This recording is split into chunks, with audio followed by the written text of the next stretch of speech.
Hello, my name is Dr. Ricardo Mejia. I'm with the International Society of Hair Restoration Surgery located in Jupiter, Florida. And I'm on the board of the International Society of Hair Restoration Surgery. And today we have the pleasure of having Dr. El-Maghraby from Egypt to discuss a very important topic. Thank you for coming, regarding the World Hair Transplant Repair Day. Now, this is an important day, right, Dr. Maghraby? Yeah, it's very important. Actually, it's a great idea to make an international hair repair day for victims of hair transplantation at the black market clinics. Now, this is a day where all the doctors are coming together on one day, November 11th, 2011, to provide pro bono surgeries for these patients that have been victims of the black market hair transplant clinics.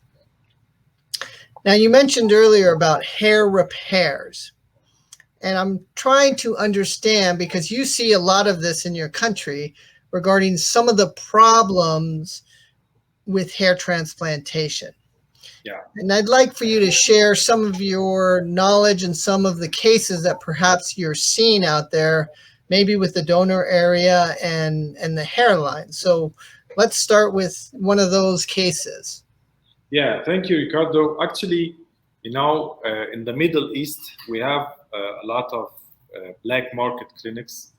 I think it's the black market clinics are all over the world, but maybe in Europe and USA, it's not very popular like in the Middle East. There are thousands of clinics in the Middle East performing the surgeries for very low cost, attracting patients to travel for medical tourism. And actually, they give you a package, but you don't. You don't the patient. I mean, they don't ask who's performing the surgery, and they think that there are doctors performing the surgery at this very low cost. So they make the deal and they travel, and during the surgery, they find the doctor just drawing the hairline, and sometimes even the technician draw the hairline, and there's no doctor at all inside the clinic. And as you know, the incisions should not be done by the techs, only by doctors.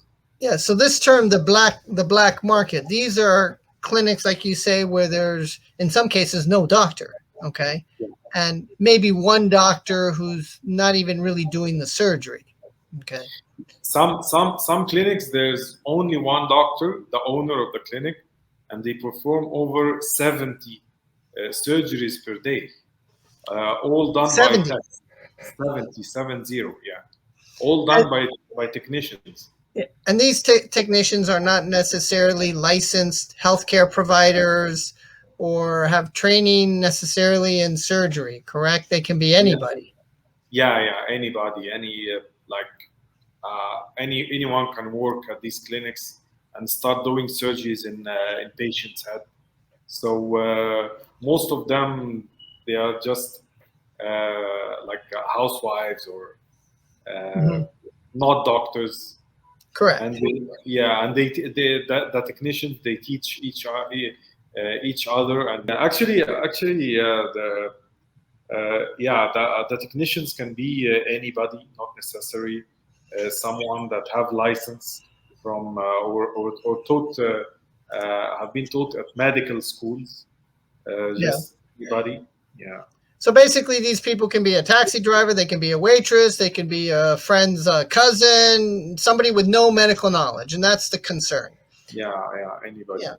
And, even though this is existing worldwide, even in the United States, I mean, it is in many cases illegal for an individual or even for a doctor, like in Florida, it is illegal for a doctor to delegate surgery to a medical assistant, even if that medical assistant has, training as a medical assistant or even a certificate as a medical assistant. The law does not allow a unlicensed or a person, even if they're a licensed medical assistant, to perform surgery because it's not in their scope of practice. And I think that's the key issue, is that many assistants, the scope of practice does not include making excisions or incisions. Okay. Yeah. And we have the same problem even in the United States. Yeah. Now, let's move to, what is fueling this industry and what is causing this expansion of these clinics to, to provide these surgeries? What's driving it? Actually, I think that they offer the service of hair transplantation at very low cost. So they're attracting uh, many patients. Uh, the majority of these patients, they don't know the reality behind Mhm. these clinics. They think that they are going to have the surgery at a professional clinic. Actually, I have seen some celebrities. They came to me and they told me that they traveled for cheap surgeries because they thought that all the clinics in this country are performing the surgery in very professionally in high quality, but many of them they have disasters and complications, and even it cannot be repaired because Mhm. not everybody is a good candidate even for repair surgery. In some cases they deplete the donor area, so you don't have any chance for the in the future for repair surgeries. And I will show you today some of these cases Let, that I have seen. let's Uh, let's look at some of those donor repair cases if you have them. Now you can see a female patient who traveled for hair transplantation, and actually she was not a good candidate for an FUE surgery. And she lost all her ponytail, all her donor area. It's severely depleted donor, and there is no any chance for repair surgeries. And actually, they gave her a warranty letter that they mentioned that if the hair didn't grow, they would make another surgery for free. But in this case, no one can do another surgery because there is no donor, and she lost all the chances. Here, another female patient also who lost her donor. Mhm. Uh, and this a male patient who also lost his donor after two surgeries done at black market. They depleted all the hair in the donor area. There's no any chance for repair. He can only do SMP to cover this disfigured donor area. Now I want to show you how this depletion happened. I will show you some videos how they extract uh, the hair from the donor area. Now you can see they are scoring the grafts, uh, like scoring neighboring grafts.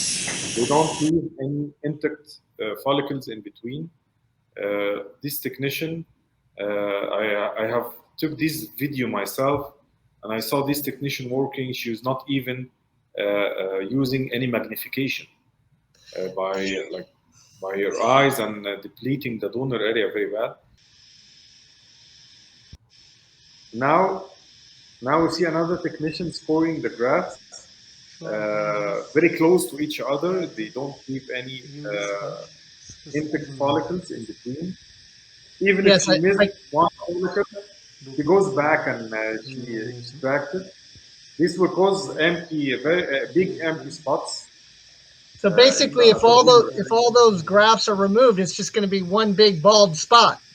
There's going to be no Yeah, hairs there because they're removing all the hair follicles in one area because you're supposed to skip and leave good hairs in between. That's the standard normal procedure.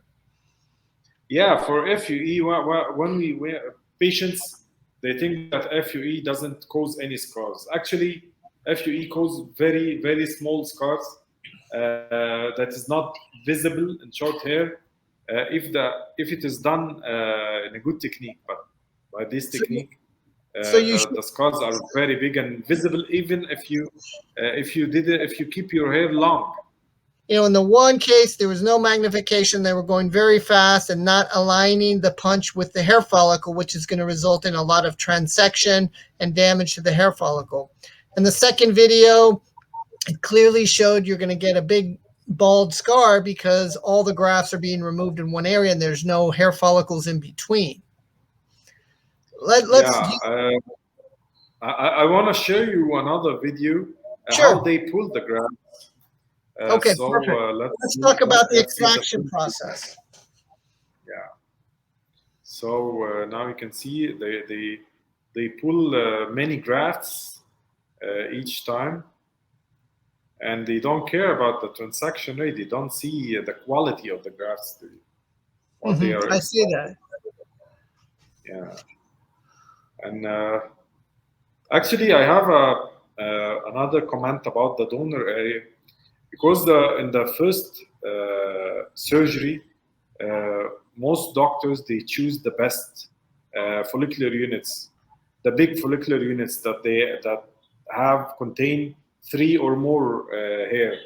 So when we are doing the repair surgery, we only find the smaller grafts, the low quality grafts that containing singles and doubles, and this make our mission is very hard to do a repair surgery by a small number of grafts. Most of them are single or double.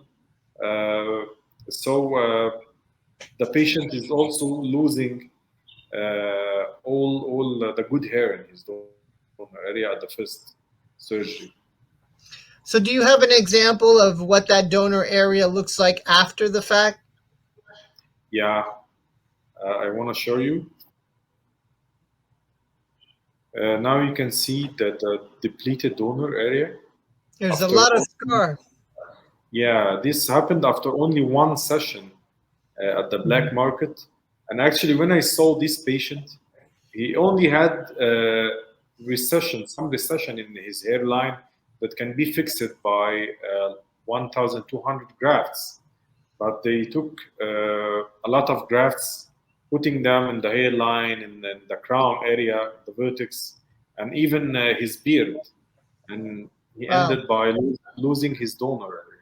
So the hairline is an important aspect of the aesthetic final result. That's what everybody really wants. Donor area is important, but let's talk about the hairline and what kind of results are we seeing from these clinics, and do we get a nice aesthetic result in the hairline? So can you share some examples of what you have seen? Yeah, sure. I'll show you some cases. You can see this male patient who had done surgery at black market. He has very, very low hairline. The distance between the glabella and the frontal mid-frontal point is less than 4 centimeters, and the hairline is very flat with big plugs at the hairline. It's totally unnatural. Another case. This case is a male patient. He has his hairline. Yeah, the frontotemporal point is connected. Sorry, the mid-frontal point is connected to the temporal peaks, creating a rounded hairline like a female hairline. Right.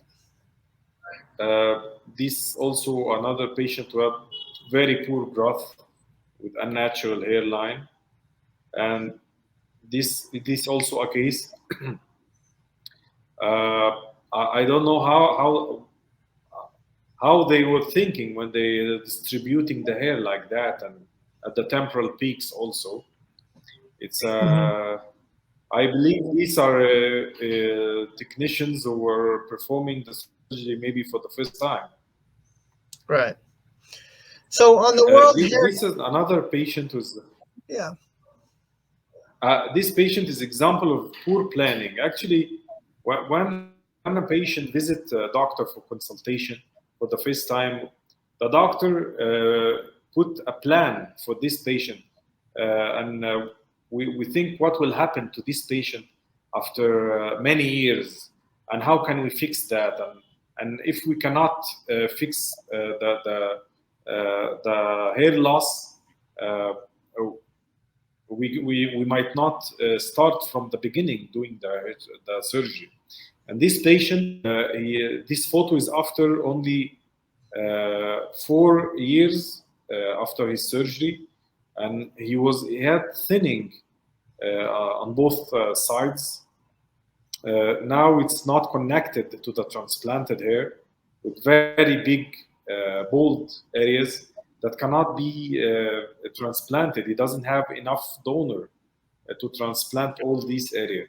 So maybe this patient was not a good candidate for FUE from the beginning, or he should start a medical treatment before the surgery, and then we see if he's a good candidate or not. Exactly. So, we've got a lot of bad hairlines that do not leave an aesthetic result. And part of the concept of the International Society of Hair Restoration and Surgery World Hair Transplant Repair Day is to fix some of these problems. And all surgeons from around the world will be doing surgeries on November 11th to try to repair some of these issues that we are seeing, not just in your country, but in other countries as well, and sometimes even in the United States. Do you have an example, or can you share with us an example of what type of repairs can be done with some of these hairlines, and what you might do to help somebody that has been affected by one of these clinics on this day? Yes, sure.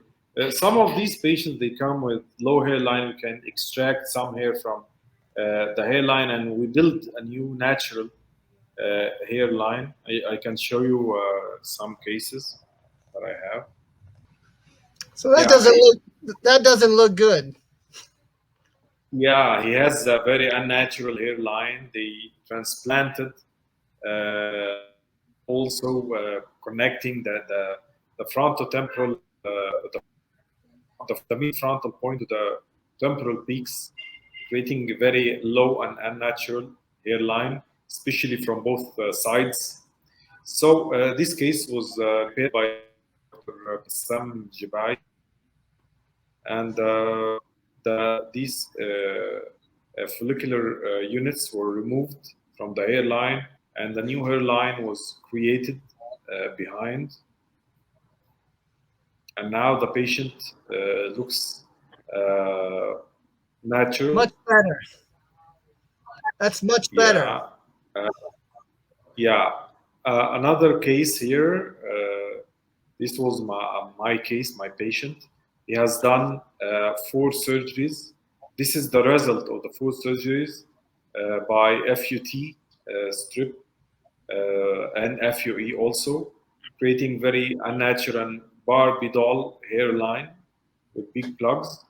We also removed some of these plugs and transplanted the frontal area, and now he has a very good hairline. Excellent.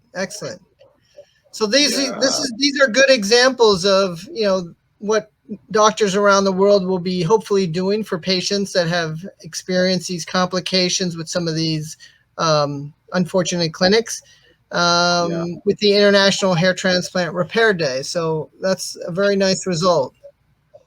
Yeah.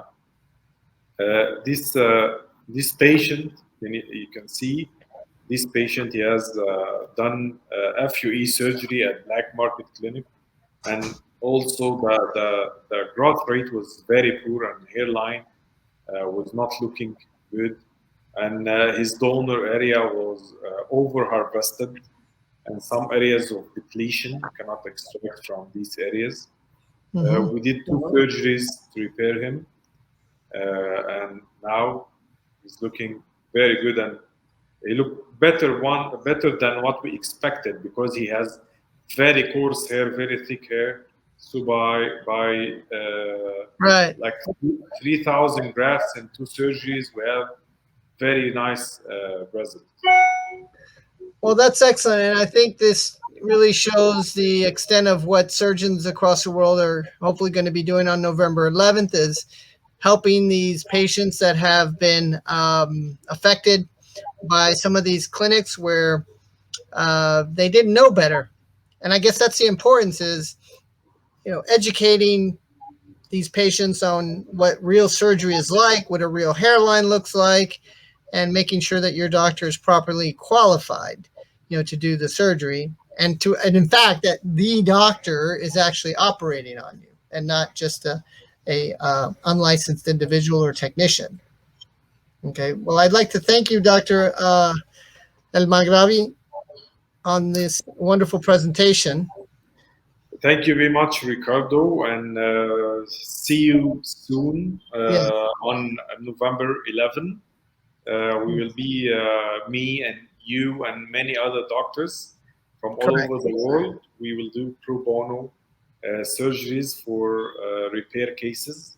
And before we leave, for all the patients out there that are kind of learning about this, what is the most important advice that you can give somebody in selecting a proper surgeon or clinic?